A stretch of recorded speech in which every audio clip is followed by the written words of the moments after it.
So the title in this case, I've called it The Rose and Humanity, Symbiosis and Symbolism. There's a reason for that. Let me see if I can move this forward.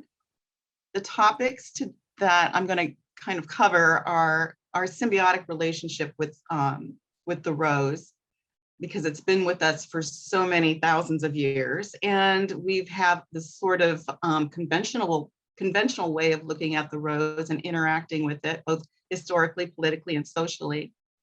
And then I'll get into some of the physical characteristics and their applications, as well as religious and cultural associations. And I want to go through all of those before I get to the more arcane and universal symbolism behind the rose. And the reason for that is I think it just helps to give a little more depth and clarity and breadth to the more abstract concepts. So for starters, I love this graphic. The reason I have a dog here with a rose is because I want to emphasize the symbiotic relationship that humans have with both.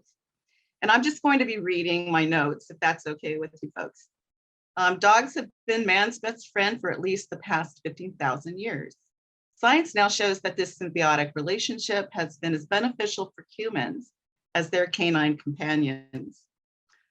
Although the rose predates humans, at least humans as we perceive them historically, by thousands of years, they too enjoy a close symbiotic relationship.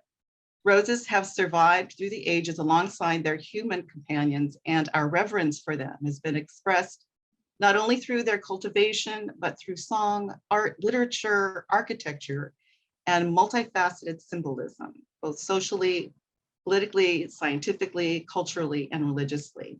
And like man's best friend, the rose has been hybridized, possibly more than any other flower, to meet man's specifications.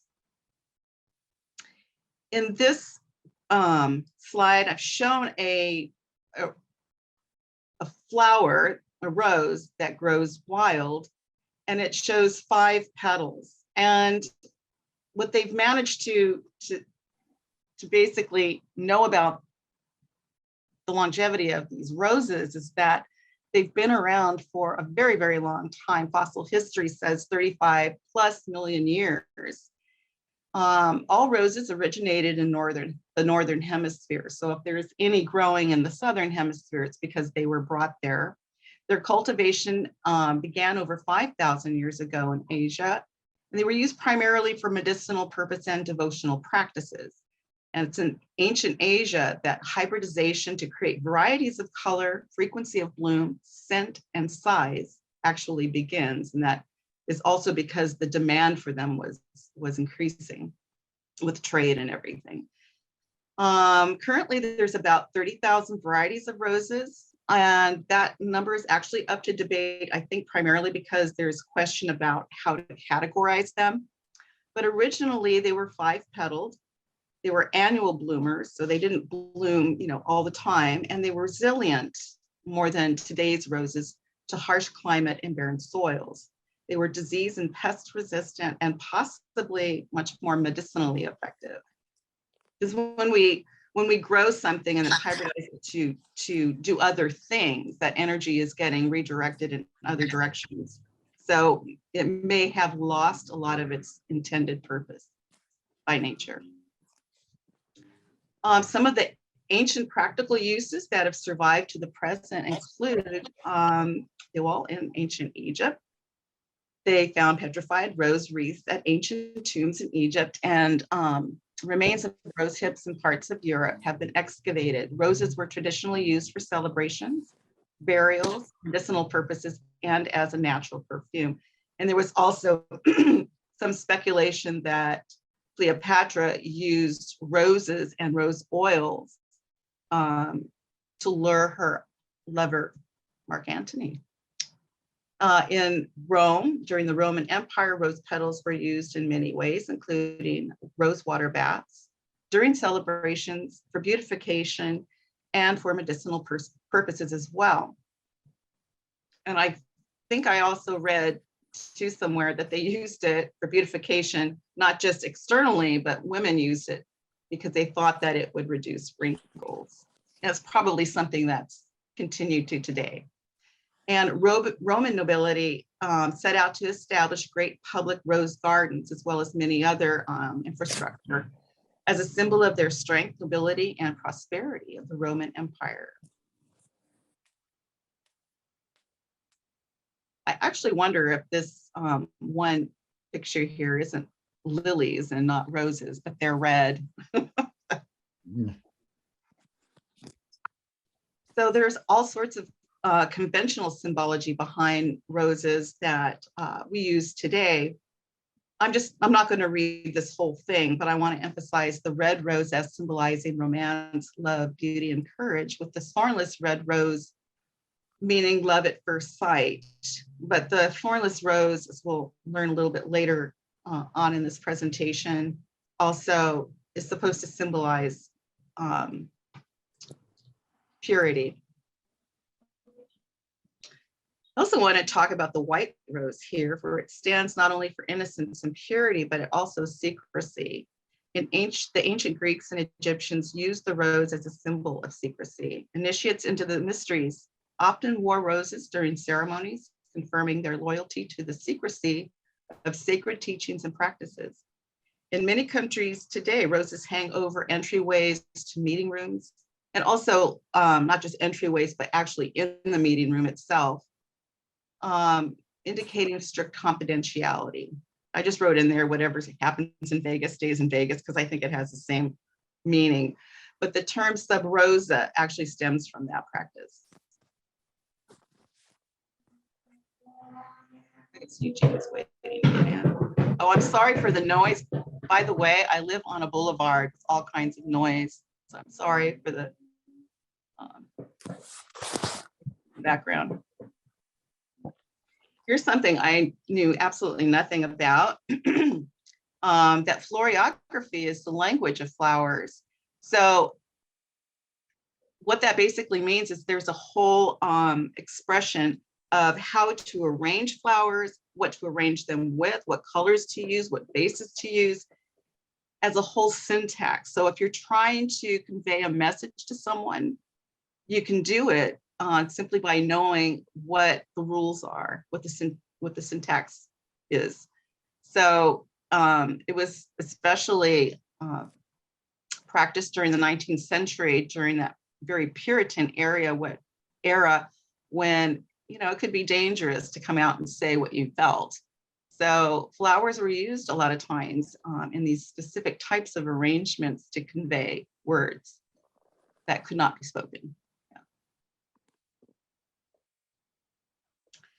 Also, roses are prevalent in all kinds of banners, shields, seals, coat of arms throughout history, and remain today one of the most widely used symbols for heraldry. And it's only second, actually, I think it's first, with the lily falling closely behind. But heraldry is usually on your coat of arms will have 5 symmetrical lobes or petals, 5 barbs, and a circular seed. Here's some examples here. But if you were to go to this link, I'm not going to do it right now, but if you were to go to this link down here, you would find just all sorts of these shields and banners that are categorized by what they're used for, where they're used, how many petals, how many barbs. I mean, it's really quite a construction. And one of more famous famous demonstrations of the use of these roses in heraldry is during the War of the Roses, which was a violent and enduring civil war fought between 2 dynastic families over the throne of England, primarily the House of Lancaster, represented by the red rose, and the House of York, the white rose. And ultimately, they were amalgamized into the House of Tudors, a stronger government that lasted until 1603, which was represented by a blending of the two, the white and the red. It continues today. in a different variation as the England's national flower. And speaking of national flower, guess what's our national flower? So as of November 20th, 1986, the American rose was proclaimed to be our national emblem. And it states here, Americans have always loved the flowers with which God decorates our land. More often than any other flower, we hold the rose dear as a symbol of life and love and devotion, of beauty and eternity. For the love of man and woman, for the love of mankind and God, for the love of country, Americans who would speak the language of the heart do so with a rose, which I think is beautiful, actually. The rose also stands for, is often used for movements. Here are some of their political associations. The rose as a symbol for the socialist and social democratic movements in post-World War II Europe became popular as an emblem for political change and global, albeit Western, movement for social justice. The rose in the fist is used as a symbol of many socialist and social democratic parties in Europe, including, for instance, the Social Party of France, and the rose in the fist party, Rosa nel Pugno, of Italy. In the UK, the Socialist Party also uses the rose as a symbol, and it's also used for the for women's suffrage.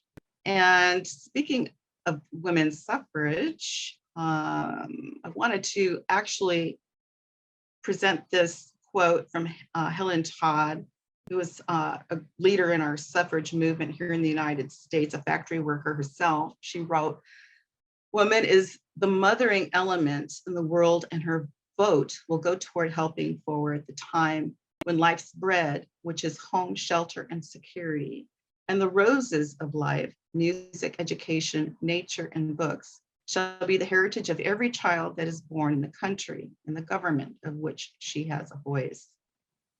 And they believe she picked up part of this concept from a much earlier writer, Galen of Pergamon, in the 200 AD, who wrote, "If thou hast 2 loaves of bread, sell one and buy flowers, for bread is food for the body, but flowers are food for the mind." And it made me think about the relationship between the rose and the mind. As far as the rose's medicinal properties, I want to first talk about its frequency. Of all the flowers, it has the highest frequency, and its Damask rose oil, because of that high frequency, is known to be very helpful when it comes to quite a few ailments. And I've listed some of the ailments here, but somewhere in my investigation, I read this piece here that research of this oil demonstrates that a drop of essential oil placed on a human foot can affect each cell in its recipient within 21 minutes. I don't know if that's true or not, but if anyone wants to go out and try it, please report back.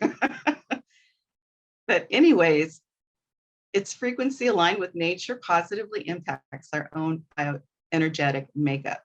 Some of the ways that it has proven to be helpful is as a hemostatic, in other words, it's as a clotting agent, a neuralgia, it helps to with nerve pain, as an antispasmodic for cramps, as an anti-anxiety, which I probably need right now, as a hepatic, or helps with the liver function, as an analgesic for pain, and as an anti-inflammatory. It's quite a lot. I wanted to talk a little briefly also, while we're talking about the rose's physical characteristics, that it does follow, its petals follow the golden rule, as well as the Fibonacci sequence, which is just a sequence that reflects the golden ratio. Here, the golden ratio is shown kind of in a linear form and also in a circular form. And we all know that nature does not make things in a straight line. Everything is really formed in a circle.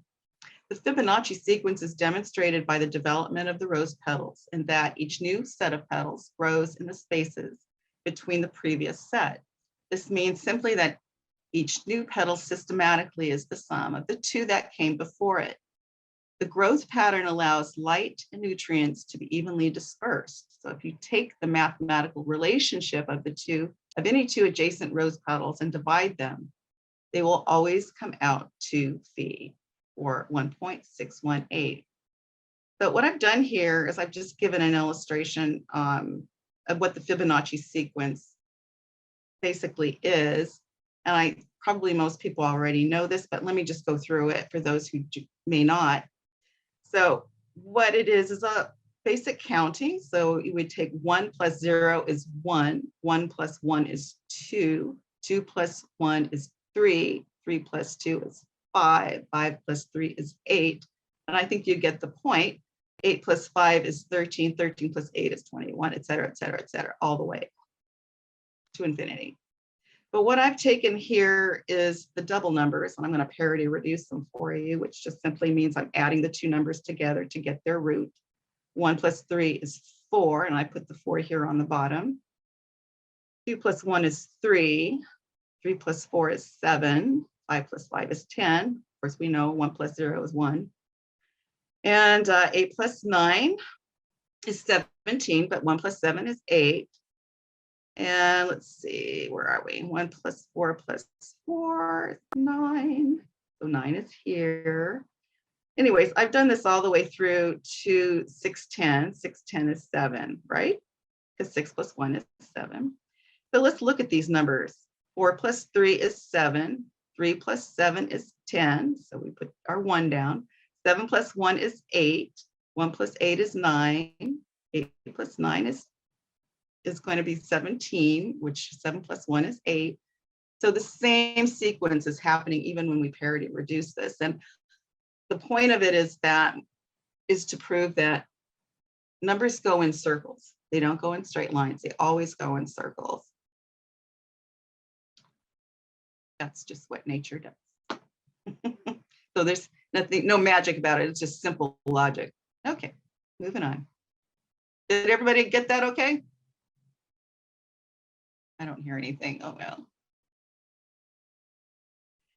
And so here's rose mathematics, otherwise known as Radaglia. And basically this Italian Jesuit back in the 1700s, who was also a mathematician and philosopher. His name was Guido Grandi, and he came up with a system of using, I guess, this kind of like polar coordinates. Basically a coordinate here and a coordinate there, polar coordinates, and movement to create these mathematical constructions. And I think they're all really, really beautiful. There's a link here if anybody wants to go back after the presentation or when it's posted and look up Rodinea. I think there's a couple of ones where there's actual videos that show how this is taking place.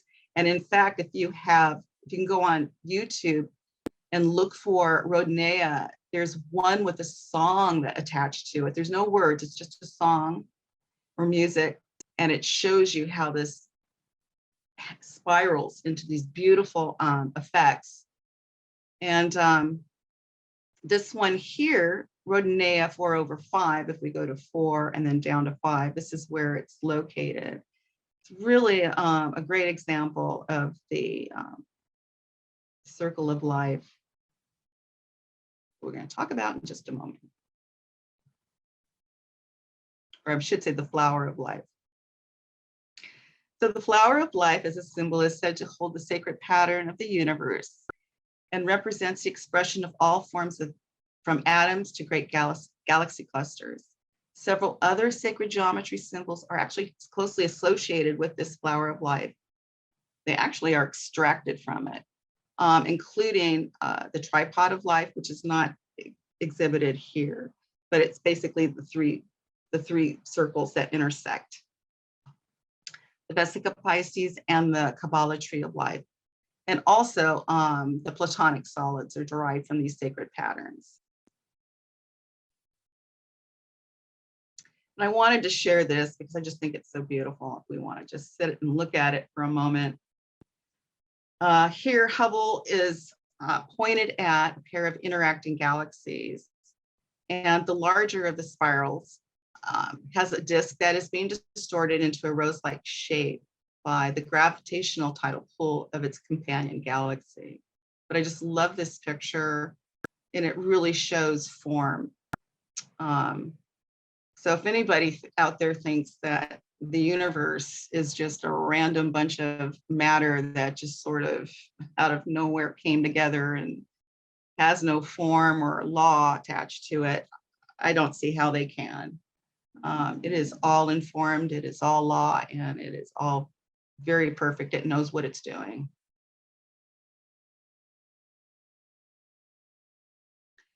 And speaking of planets and solar systems knowing what they're doing, here we have a perfect example, I think, of the tracking of Venus with the sun. And Venus moving around the sun traces in the sky a five-pointed star or a cosmic rose, and representing a clear association with Venus and Manus, because Venus and mind and Manus are associated. Venus completes this star-shaped cycle in roughly 8.5 years, during which it goes through 5 retrograde periods. And those retrograde periods are exhibited here as the 5 petals, and I'm just going to point them out. 1, 2, 3, 4, 5. The distance of Venus from the sun as it orbits around is 108 million kilometers.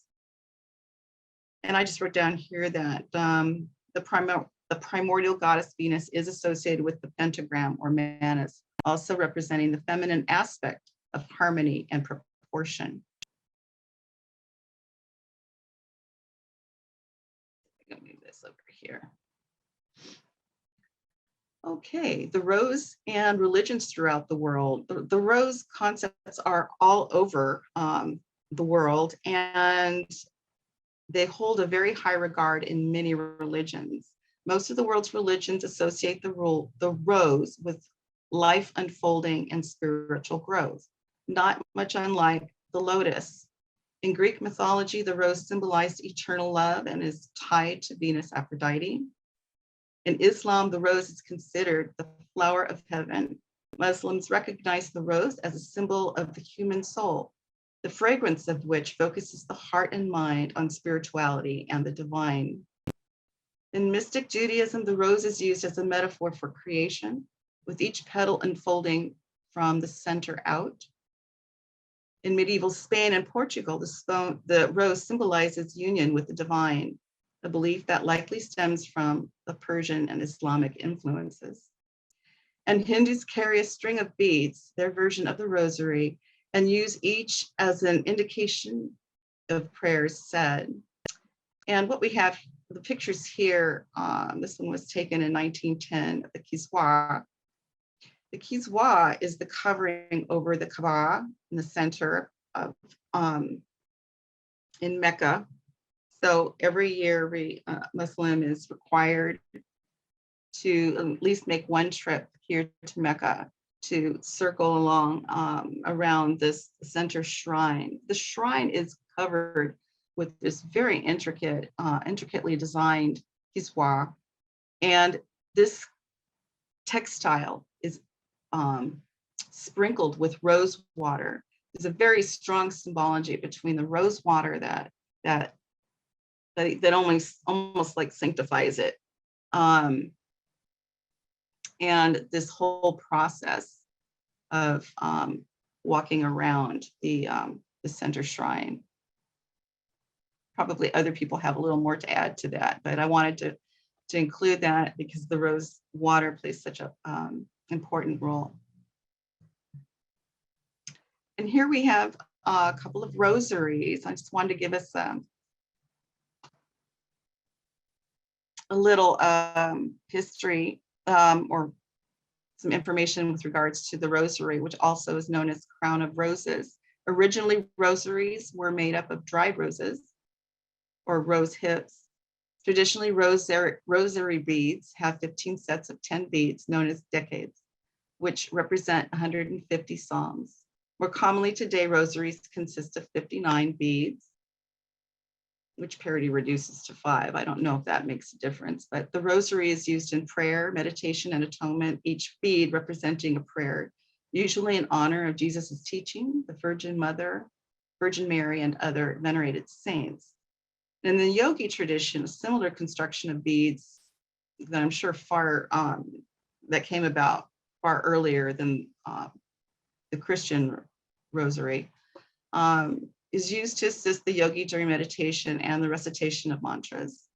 A full cycle of 108 repetitions, and that number 108 again, is counted on the mala. The number 108 is considered sacred in Vedic culture and represents wholeness and completion. The number parity reduces to 9, which again represents a full cycle. Of mathematical significance is the relationship between the Earth, the Sun, and the Moon, in that the average distance of the Sun and the Moon to Earth is 108 times their respective diameters. So when you think about it, just how mathematically exact everything is in the universe, you really get a love for math, or at least numbers.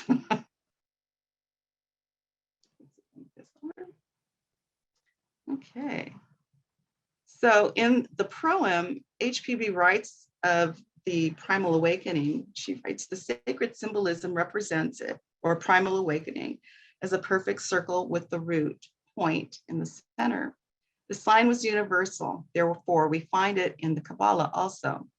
The Western Kabbalah, however, she says, now in the hands of Christian mystics, ignores it altogether, though it is plainly shown in the Zohar. These sectarians begin at the end, which is here. They begin at the end and show as the symbol of a pregenetic cosmos, this sign calling it the union of the cross, the rose and the cross, the great mystery of occult generation, from whence the name Rosicrucians, or rose cross. So here we have the first awakening with the germ in the center. And this here, we could say is the seventh, or we could even call it a lighting of Manus, but the Manus is not fully lit, because over here, a representation of Venus where it's outside of the center, outside of the circle, indicates that it's now objective. While it's in the center, it's still in a pantheistic state. So the rose has been an emblem for initiatory or mystic groups throughout the ages in the Kabbalistic order of the rose, such as this feature here. This is also Rosicrucian symbol. Here we have the Luther rose and the ancient and mystical order of Rosicrucis. And I think this was the one where it was a study of the sacred sciences as taught by Pythagoras, Heraclitus, and Democritus. Look at this for a little bit. But this one here is the one that is most associated with mystic Kabbalism and Hermeticism under the Rosicrucian order. But there's so many different variations of these roses and crosses, quite a few. I thought I would include this little trivia piece here. This is the Well of Initiation in Portugal. It was built between 1904 and 1910, and the Well of Initiation consists of 9 levels, at the bottom of which is situated the Rose of the Winds, with 4 cardinal and 4 directional points.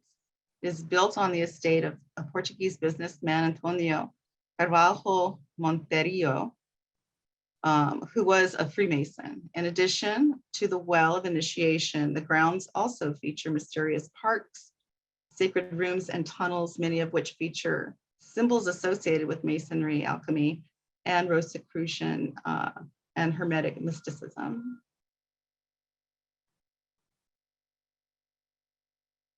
And so here I wanted to talk a little bit about Dante's Divine Comedy, primarily his third work in the trilogy. I don't know if you can call it a trilogy or not, but his last piece, which was Paradiso. So his first piece was the Dante's Inferno, which talked about the 7 deadly sins and going into this deep pit, and being guided by the poet Virgil. And then the second one was Purgatory, and this one was Paradiso, which really focuses on virtues. And this is a literary work, was held in very high regard, and that was supposed to say regard, not record, among Rosicrucians and Freemasons in Dante's Divine Comedy. Paradiso was the third and final story of his trilogy, and it tells of Dante's journey through heaven, guided by his teacher and guru Beatrice, which I assume is higher self, but it could actually be another actual guru. Excuse me. Along the journey, Beatrice assists Dante to purify himself so that he can ascend to see God. Once he reaches this state, Dante sees a great white rose symbolizing love divine, wherein the petals are enthroned those sanctified souls that are in alignment with God's divine love, including his beloved Beatrice. Finally, Dante's transmutation is complete. His soul and its divine source are one. The story also aligns with the Bhagavad Gita, where Arjuna's journey toward earthly liberation is also guided by the sure hand of his guru, Krishna.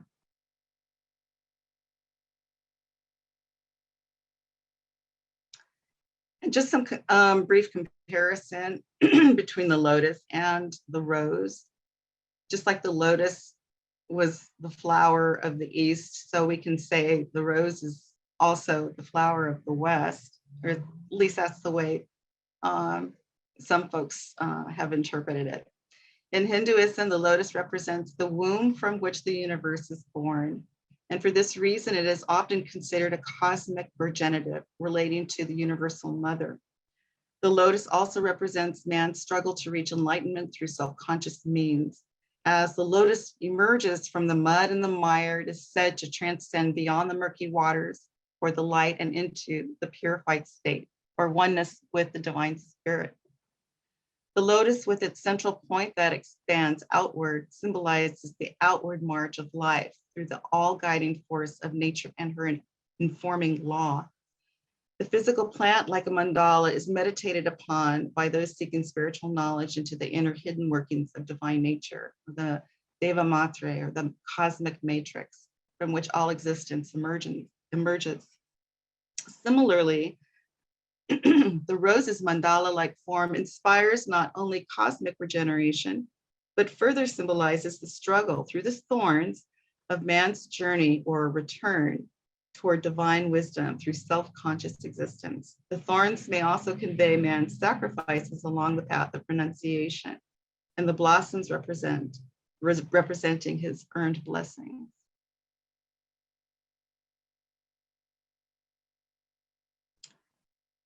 So we have so many goddesses of love out there. I was just amazed. I mean, I've got a few of them here, only because we're talking about the rose primarily, and I want to be able to include them in oops, sorry. I'm trying to move this other thing around.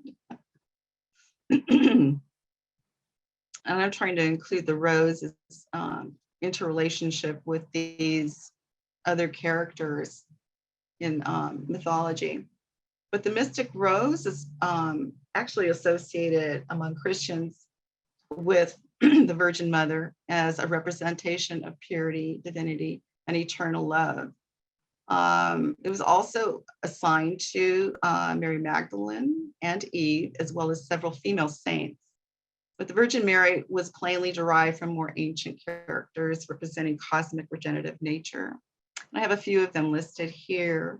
Try to kind of keep it in a fairly chronological order. If we start with Yoni at the bottom, which is associated with Shakti or Adipara Shakti. And then Iyana out of the Sumerian, well, that would have been in 4000 BC. And then that, I don't like to use the word evolve, but it transcended into Iyana Ishtar with the Akkadians. And from there, Ashtar with the Semites in the Northwest, and Astarte, where it was Hellenized by the Phoenicians. And then Aphrodite, and then we have Venus Aphrodite. And also there's a character, Aine, and I'm not sure if I'm saying her name right, who was also from the Celtics. But like I said, there were so many different that were associated with love and other types of love, because you have the temporal love that has to deal with more of a sensual love. But then there's also this other part that has to deal with say, more spiritual, non-conditional love. And with Aphrodite, there is also this the spiritual love was seen as Aphrodite Urania, signifying heavenly or spiritual love, to distinguish her from the more earthly aspect of Aphrodite, Pandemos, which was the Aphrodite for the people. And that was the terrestrial Aphrodite. And Plato just made this distinction as well. He said that, he stated that she, or meaning Aphrodite Urania, was the daughter of the sky god Uranus. And she was born without a mother and represented the more abstract spiritual mother of the universe. Okay, let's see.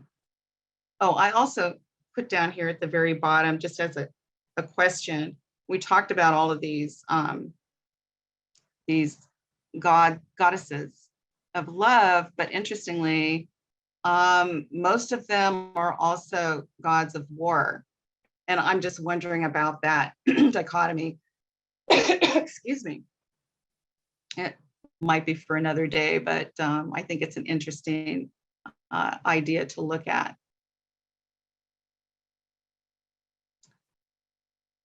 So we'll talk a little bit about aroma of roses. Many people report smelling rose fragrance while in prayer or meditation, and it is believed that angels use rose scents as physical signs of their spiritual presence. In Islam, for instance, the fragrance of a rose represents the sacredness of people's souls. If the smell of roses arises without a source, it signifies the presence of an angel or God's messenger. And in Catholicism, the scent of roses is often called the odor of sanctity because it indicates the presence of spiritual holiness.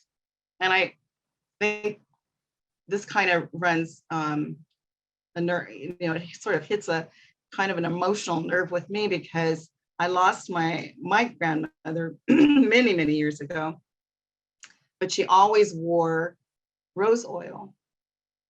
And I remember her as associating her with rose, the scent of rose. But it was probably about 10 years ago. I was standing right next to my dining table doing some reading. All the doors were shut. There was no wind or anything. And I was in a very calm, very serene place mentally. And all of a sudden, this breeze just sort of went by me, or actually it kind of went through me, but it was such a, I don't know, it was calming and beautiful, and it smelled like rose. And I thought, oh, my grandmother's here. And after reading this, I'm not so sure anymore, because, if this has been experienced by many, many people, obviously it's been reported quite a bit throughout history. So now I'm not so sure what that was. Maybe it wasn't my grandmother. I like to think it was, though.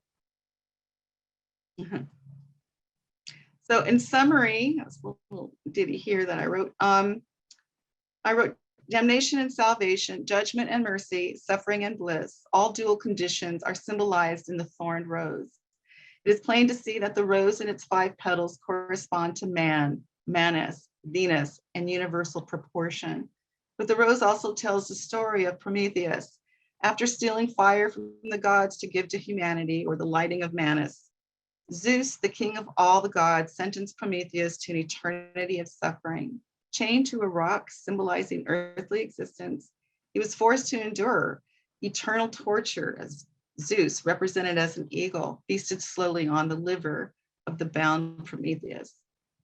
And I say the liver is the source of emotion, but once the liver was eaten completely, it would grow back continually, just to be eaten again and again. In one sense, each human is the Promethean being, subject to the tortures of his own making under karmic law. But without the suffering, there can be no growth. Just as a butterfly requires a fortified struggle to escape the cocoon and secure success as a progenitor and contributor to the health of a species, so are the thorns of the rose required to gain knowledge, fortitude, and discretion.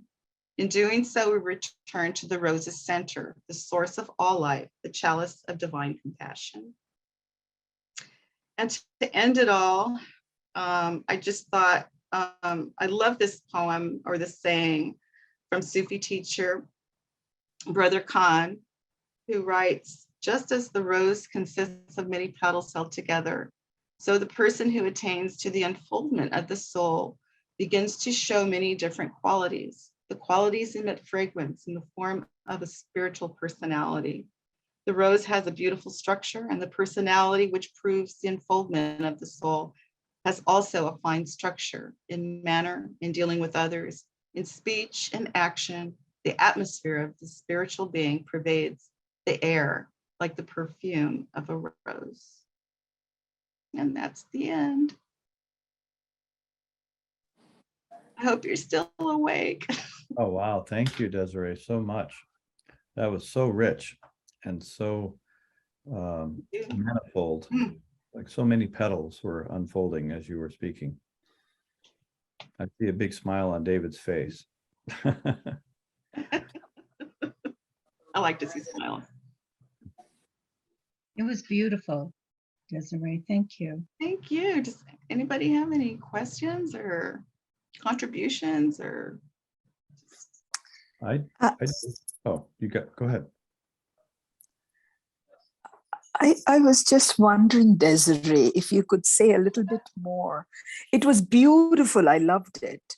And I was wondering if you could say a little bit more about the Rosicrucians, because you mentioned it, the rose and the cross.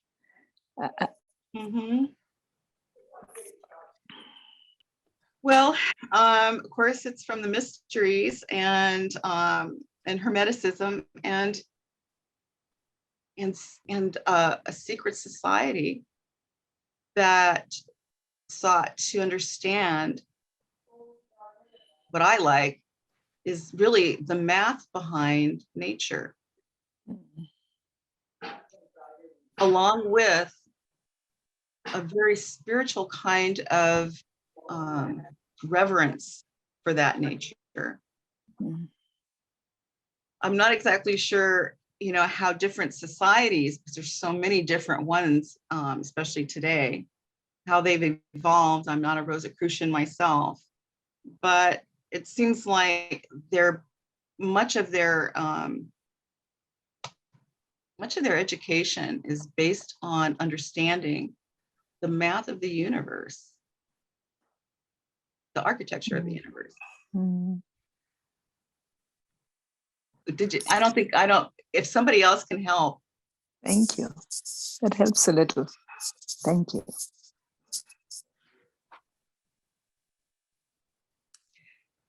It's a little different from Kabbalah, but the Kabbalah does the same thing, but in a different kind of story form. It deals with chambers, how life is distributed, how that light is distributed. Right. Right. So there's an actual process. And what am I trying to, the pattern to the way that light is, it goes into singularity and then gets distributed, like the breath, it goes into singularity and then out into diversity. But there's a pattern to that, the way it inhales and exhales, if that makes any sense. Thank you. I saw Monica start to raise her hand. Oh, Oh, well, you're thank also- you. Yeah, Desiree, this was just wonderful. Thank you so much. It was so enjoyable. And I've always loved your connection with mathematics. And I've always loved flowers. So to see these two elements come together in the presentation is just joyful for me. And to top it off, the cosmic connection to the number 108 was just so satisfying. I mean, I knew as soon as the slide came up, I was hit with the memory of the 108 repetitions of a mantra that go on in a lot of spiritual paths. And so to see that immediately and then have it explained a little further along was just so satisfying. So thank you very much. You're very welcome, Monica. Thank you for those words. Judy has her hand up. Oh, yes. I've never understood mathematics very well, but I got interested in it because of the beauty of the Fibonacci sequence and the divine proportion. And you brought that out so beautifully in the rows. And I wonder if you could explain more the idea that numbers actually move in circles, because the rows is certainly like a circle, a series of pi circles. And that is it that the numbers 1 through 9 always go back to 10, the 0. Mhm. Do we look at it like that? Yeah, I think she has a diagram from the Kabbalah and in the SD showing the number line, not in a straight line. It goes in the two ends meet. And everything is triangulated. You can't have a triangulation without a circle. If the line is, you just have 2 points going out into infinity, there's no way you can have triangulation. It has to be in a circle. If I were to take all the numbers in my hand right now and, as forces and throw them out into the universe, they would automatically take a position in relation to each other. And that's because that language is already in the universe. I don't know if I'm making myself clear. It's just, if I had a computer, the language is already in the system. If I plug it in, it starts to operate. It already has its language, its syntax, its rules. And so the energy knows exactly where to go. So the same thing sort of holds true with number. It's not just a symbol. I'm talking about forces in nature that we represent as symbol, as that we've given, a symbol to, but they're forces in nature and they're living. It's kind of a logoic code. Exactly. Okay. And they're well, living. Everything is living. There's no such thing as a non-living thing. When I talk about numbers, I'm talking about living entities. I'm not talking about just a doodle on a sheet.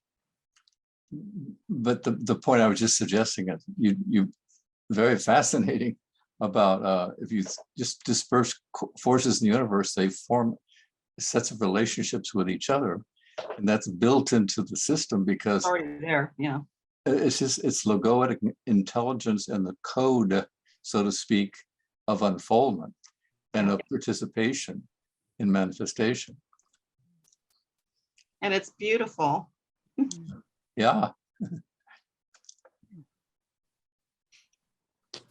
I mean, I think one of the most beautiful things about it is numbers. Because well, for one thing, with math, it's universal. I could never get into gematria because Gematria has to do with sounds, but in every country, sounds are different. The alphabet's different. But with math, it's universal. And so I don't have to worry about, well, how is this country interpreting the number one? You know, it just feels right. Yeah. Desiree, would Hello, you, I'd like to thank you for your presentation. In the secret doctrine, there's a point where HPB reduces everything to numbers, colors, and sounds, and all of which would be operating mathematically, of course, with frequencies. The other thing I just wanted to mention is that many years ago, I read that Walt Disney had been a serious Rosicrucian, and I started looking at some of his cartoons, and like The Sorcerer's Apprentice, for example, where Mickey gets out of control by doing things he's been told not to and so forth. And a lot of the early Disney cartoons are representing for children a lot of these truths in an interesting way. And that's all, but thank you very much. It was a very interesting presentation. You. I learned a lot. I learned a great deal. So I have to thank Jonathan for serving me up that one. hey Desiree, I wanted to ask you a question about symbols, and I think you've kind of already started to answer it. And Barrett just mentioned about the secret doctrine. It just seems that there's huge sections dedicated to symbols in the secret doctrine. And then HPB really wanted us to start working with those and thinking about them in so many different ways. And so my question is, the way you said it, it's not random, and that somehow there's this intimate connection between symbols and truths, and that it's all living. And I was just wondering if you could say, even, you've said a lot, but if you could say more about the inherent mirroring almost of the symbols with the realities that they're pointing to, if that makes any sense of a question. I'm thinking about it. Symbols have been around for a very, very long time, and I think they speak to something that is very deep within each human soul. So even though your mental mind or your intellectual mind may not be able to provide an explanation, there is something very internal that accepts it, that almost gravitates toward it, because it's arcane, and I think it speaks to the intuitive. There are so many things that I think that we sometimes have an affinity toward. It's almost like the heart is guiding us in a certain direction. And yet the intellectual part of ourselves may not even be able to explain that affinity. But nonetheless, it is something that it knows already. It already knows it. It's not debating it. The heart is sure. And I think when we get into these situations where we constantly want our mind to debate things with the heart, we feel almost burdened by it. And there's a reason for that, because the heart already has within it an understanding, although that understanding is it's synthesized. It's not in its parts.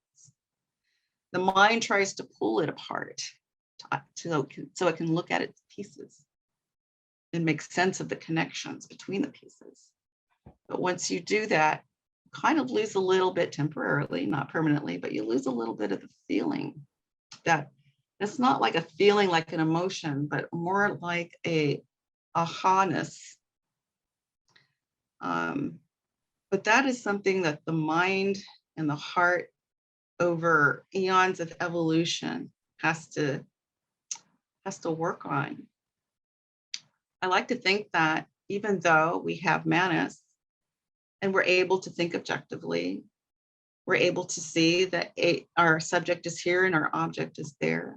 We're still trying to figure out the relationship between that subject and object, and that's going to be an ongoing process to last, I think, many cycles.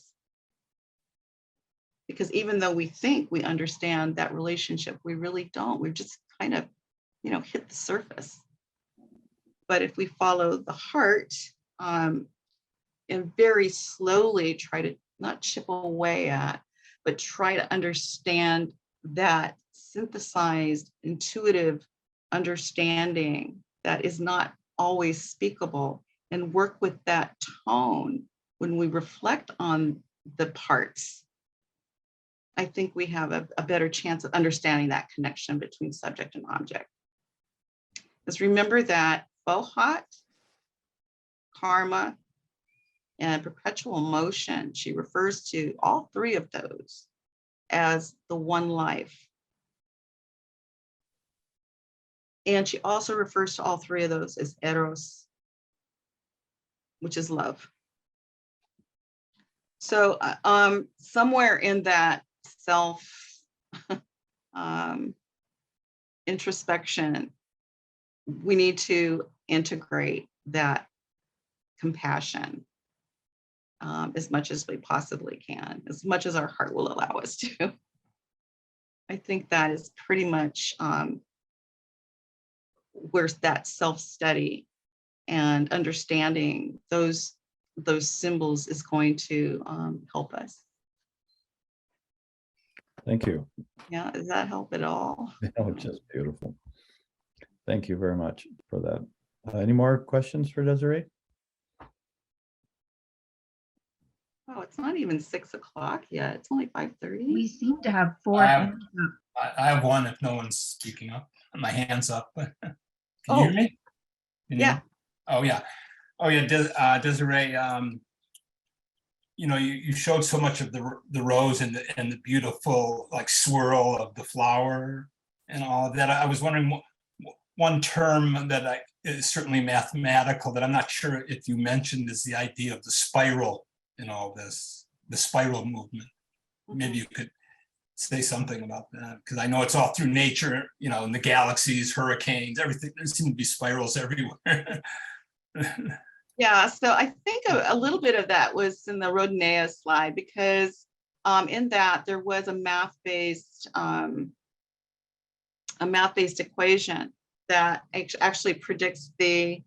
Have you ever used a spirograph? The little kid's toy? Personally, no, I haven't. No. Oh, okay. So you have a circle, so that's your main diameter, but then you have this point in the center, and you have all these smaller wheels that operate within the larger wheel. And each one of the smaller wheels, there's different sizes of the smaller wheels, by the way. The smaller the wheel, the more intricate the design, but you also have these pinholes within each of the wheels. They're actually mathematically designed to create these spirals of all sorts, like the one of Venus and tracing it around the sun. But there are many, many other types too. And it's all based in this fundamental math. But I'm not exactly sure if I'm answering your question or not. No, it's interesting, because I was thinking just generally we're told, we go through these cycles of evolution, but each time we come to a higher rung. So it's like it's a spiral. I mean, that's the visual for evolution in a way. Maybe. I think over time, and hopefully we'll see this in our educational system too, is we'll start to look at numbers a little differently. Instead of looking at them as going from, some starting point and ending up in some infinite place, to start to see them as a circular form, we'll begin to look at numbers a little bit differently. For instance, not necessarily when I see the number 108, I'm not thinking necessarily 108. Maybe I'm looking at 108. And that, or if I'm looking at a large number with a lot of zeros, maybe each one of those zeros is there, maybe they're concentric. Maybe they're not in a straight line. So I think there's just we're getting into an Aquarian age where there's going to be, I think, different ways of looking at nature, not sequentially or, from beginning to end, but actually in this circular form, which is going to require a different degree of spatial understanding. Yeah. Oh, thank you. That's great, because we're so linear. We tend to be so linear. I understand what you're saying.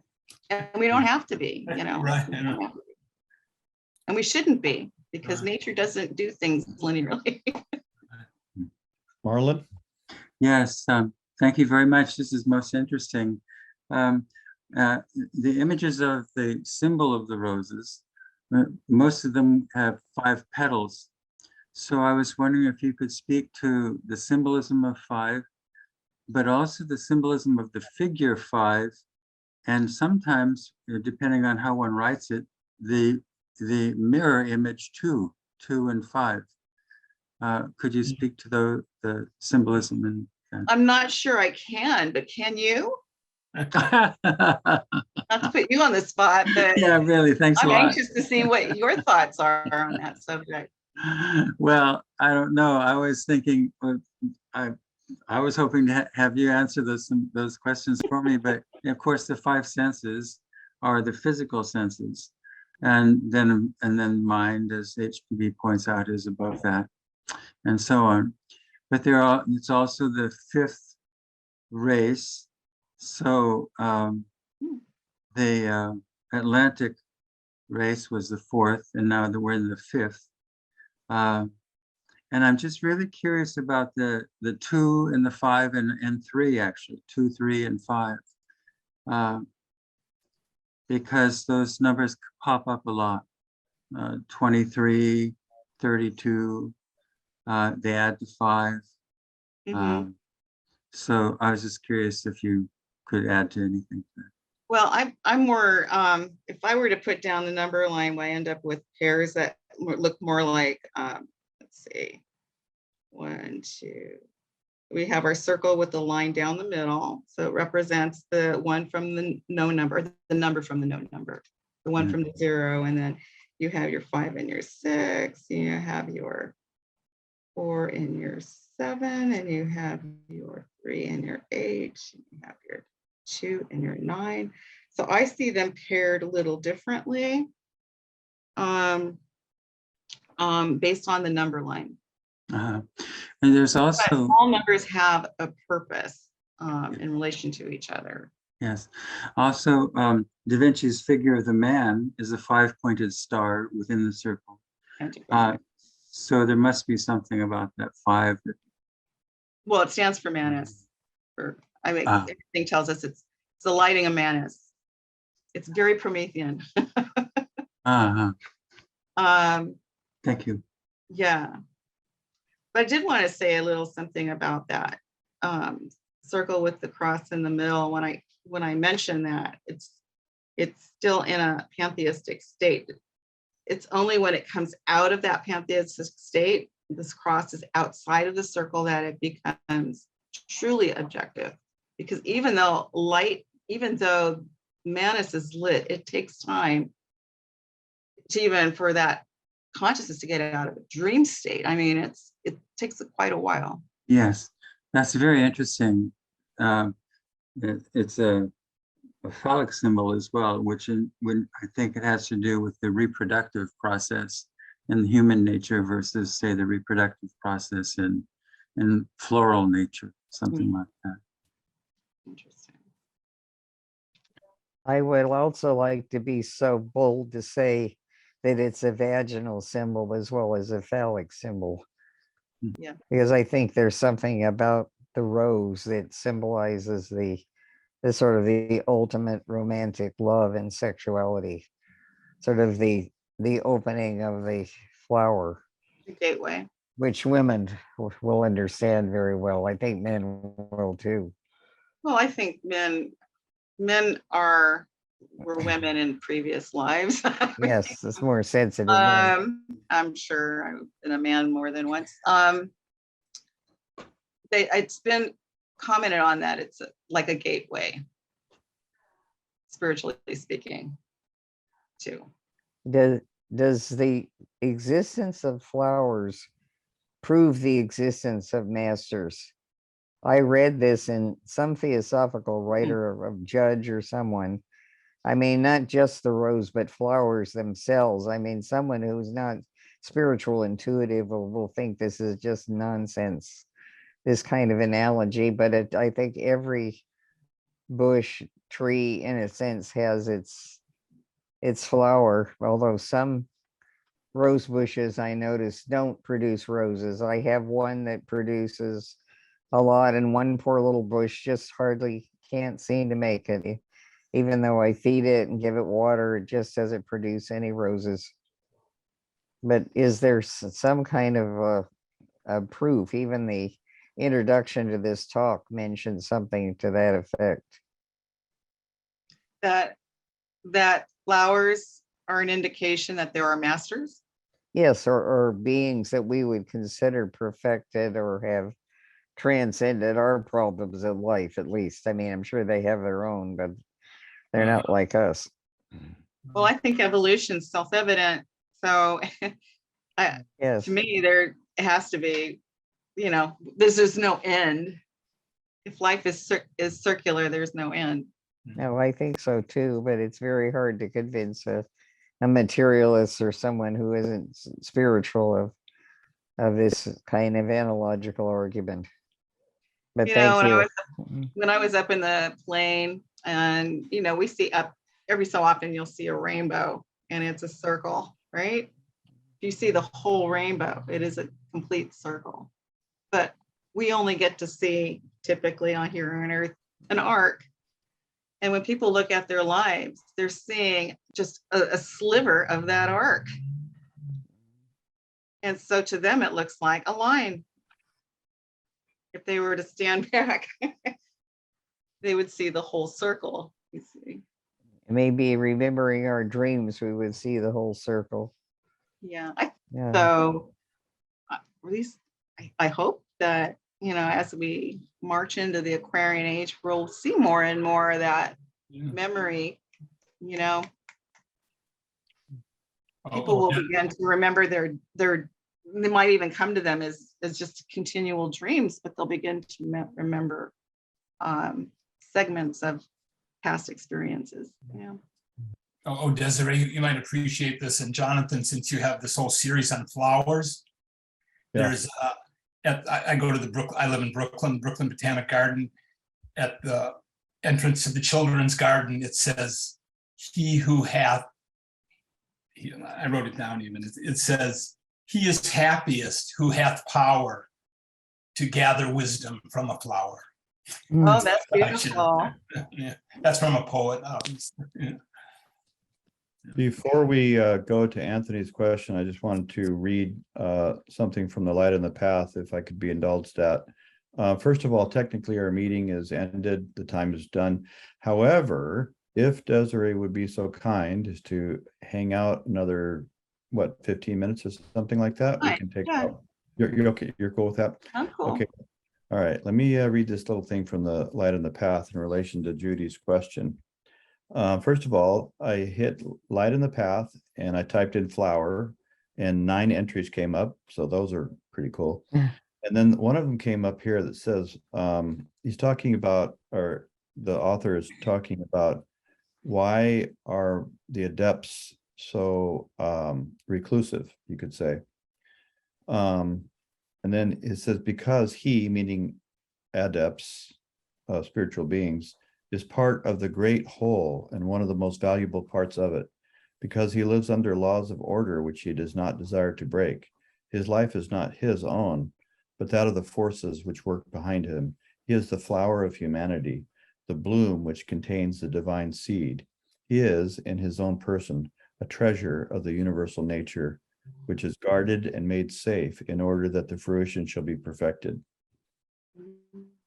There's other parts, but I just thought I'd share that with you guys. So that's beautiful. It's beautiful. Will you take a question from Anthony? Thank you. I've got to go. I can answer it, but I will definitely take it. Thank you, Desiree. That was a Thank you so much. lovely presentation. Very, very inspiring. That 108 cosmic significant number you mentioned in relation to rosaries and chanting mantras, but there was a comment made about man being a five-pointed star, and also another way of looking at it is we have our hand, which is a rose, is a flower, and if we're going to chant mantras on our fingers rather than a mala or a rosary, or a mala, really Hindu, we have 3 joints on each finger, which adds up to 15, but we do 7 passes of 15 of your chosen mantra plus 3, which makes 108. So that just I thought I would just share that. I'm sure everyone knows that anyway. Thank you. Thank you. I didn't know it. Oh, wait, it was 15 times, 15 times 7 is 105. It's it's 7 passes of each joint. In other words, like, each joint, like om, om, om, om, om, om, om, through your fingers. And you keep count of your passes with your other hand, so, you do that for each pass. When you get to 7, you've done 105. Just add 3 and you've got your 1 round of 108. And then you can just do, you could say round 1, round 2. You can do it as many as you want. You can keep count of your rounds. Because I can't afford a mala. That's how I learned it. Are they that expensive? By the way, Desiree, I did your circumference of the moon times 108, and it was 2159 times 108 came out to 230,000, which is the distance between the Earth and the moon. So 30 reduces to 5. 23,000? You say 23,000? who, me? Yeah. Well, I thought I was supposed to take the diameter of the moon times 108 makes the distance between the moon and the Earth. Was that what you were saying, or was I lost? I'd have to go back to my slide. Anyway, I did it, and it came out to 2159 is the dynamic. 2159? Yeah, that's the diameter of the moon times 108. That made 230,000, which is pretty much what the distance is between the Earth and the moon. I'm looking at. And I didn't do that with the Earth in relation to the sun, but I did one of them while you're talking. Good man. Taking notes over here. And then Laura's got playing with them. Laura's got a question. My little calculator. Oh, gosh. I don't know. We have a mystery in the voice of the silence where she says on page 18, the rose must re-become the bud. So how is that a mathematical possibility? What is that? The rose must re-become the bud. Gets reabsorbed in the center. Yes. Yeah. So I wonder if maybe that relates something to what you said about the subjective and then the objective, the going out and the coming in. Well, we're already that, for one thing. I think that we're in a state of learning or returning, but with self-consciousness. So that makes it a little more difficult, doesn't it? Yeah. That's why we have those thorns. But we are already that. So you wonder that re-becoming the bud is also in the same lines that we came out, that it's a spiral as well. Yeah. The going back to the bud is as operating out and then going in. Yes. Out and then in, almost like a top. Yep. So it goes one way. We have centripetal and centrifugal. Am I saying those words right? Somebody said it was, no, it's centrifugal. But anyway, it's kind of operates on the sense, and that you've got one pushing out and the other one reeling in to Mhm. center.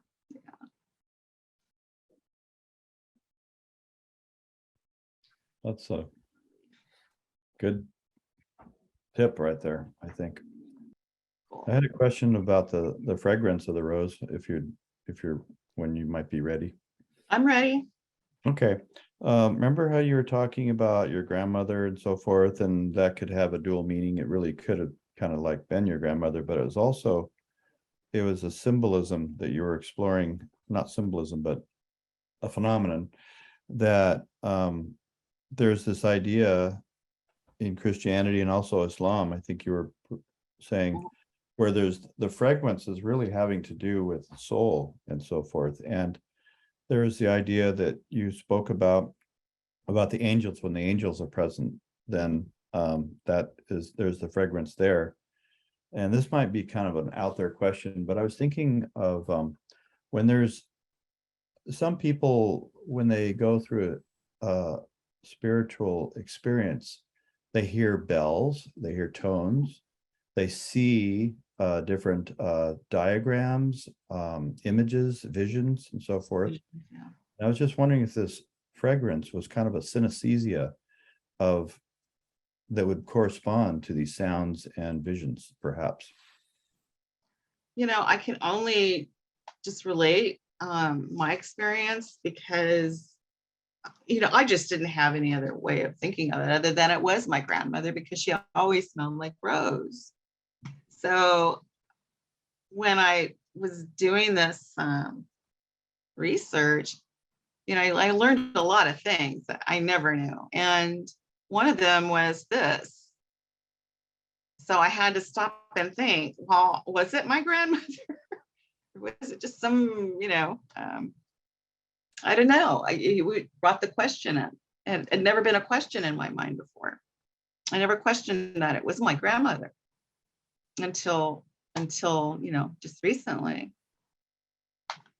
So yeah, I think learning about that really made me question, is this something, this scent is experienced by so many people? It has to have something to do with that scent. Well, you mentioned a calm feeling that you had before, and that you really felt that calmness.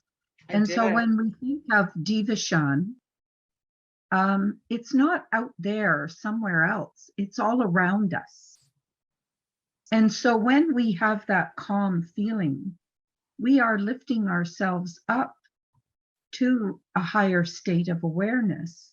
Okay, where we can maybe that's what pick up- Jonathan was. Yeah, and it's mentioned in the key to Theosophy. We can raise ourselves up to that plane where the love of our family or our grandmother is there. It's all around you.